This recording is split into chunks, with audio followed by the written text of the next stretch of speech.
여러분 안녕하십니까? 오늘은 다주택자들의 임대사업자 등록을 통한 거주주택 비과세가 아니고 일시적인 3주택이면서도 비과세를 받을 수 있는 특례를 설명을 해드리려고 합니다. 먼저 일시적인 2주택 비과세 특례 요건 중에 주거 이전을 목적으로 한 일시적인 2주택 비과세 요건을 살펴보겠습니다. A주택, 종전주택을 사고 1년 이상 지난 후에 B주택, 신규주택을 사셔야 합니다. 그리고 A주택을 2년 이상 보유를 하셔야 하고요. 조정지역이라면 2년 거주 요건도 있습니다. 또한 종전주택은 3년 이내, 신규주택을 사시고 3년 이내 파셔야 합니다. A주택도 조정지역에 위치해 있고 B주택도 조정지역에 있다면 2년 내 파셔야 합니다.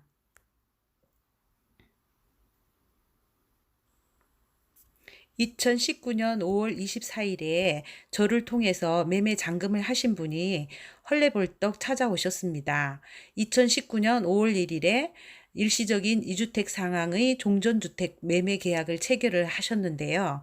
잔금을 하기 전에 2019년 5월 15일 배우자 한 분과 자녀분만 부모님 댁으로 주소 이전을 하셨답니다. 세무회계사무소에는 당연히 비과세 특례 적용을 받는 줄 알았는데 공동 명의로 된 이 아파트에 대해서 세금이 200만 원 정도 나왔다고 세무회계사무소에서 연락을 받으셨다고 합니다. 비과세인 줄 알았는데 이걸 어떻게 하느냐고 상담이 오셨는데 참 난감한 상황이었습니다. 이미 엎어진 물이었기 때문에 어떻게 수습을 할까, 비과세를 받으시도록 해드리는 방법이 뭐가 있을까 고민을 해보았습니다. 실제로 잔금 지급일까지 거주한 곳이 종전주택이었기 때문에 그곳에 잔금 지급일까지 거주했다는 증빙 서류를 준비하시라고 했습니다.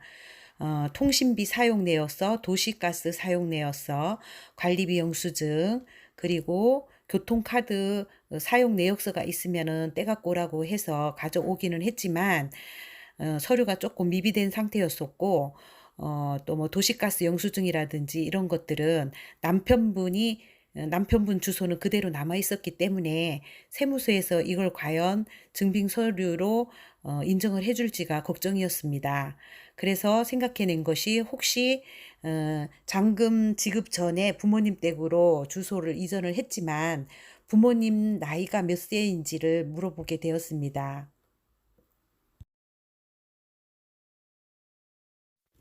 60세 이상 직계 존속을 동거 복량하기 위한 합가로 인한 비과세 특례가 있는데요.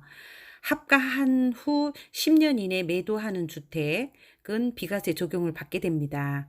배우자의 직계 존속도 포함되고 직계 존속 중 어느 한 사람이라도 60세 이상만 되면 됩니다. 물론 매도하는 주택이 일시적 2주택 비과세 요건에 충족해야 하겠지요. 여기에서 문제가 된 것이 합가로 인해서 일시적인 2주택이 된 것이 아니고 일시적인 3주택이 된 것이 문제가 됐던 것입니다.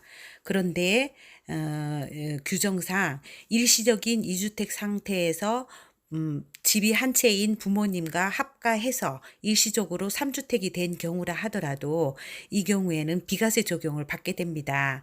세무사님께서 이 규정을 간과를 하신 것 같았어요. 그래서 저하고 통화를 해서 비과세 적용을 받을 수 있도록 잘 마무리가 된 사례였습니다.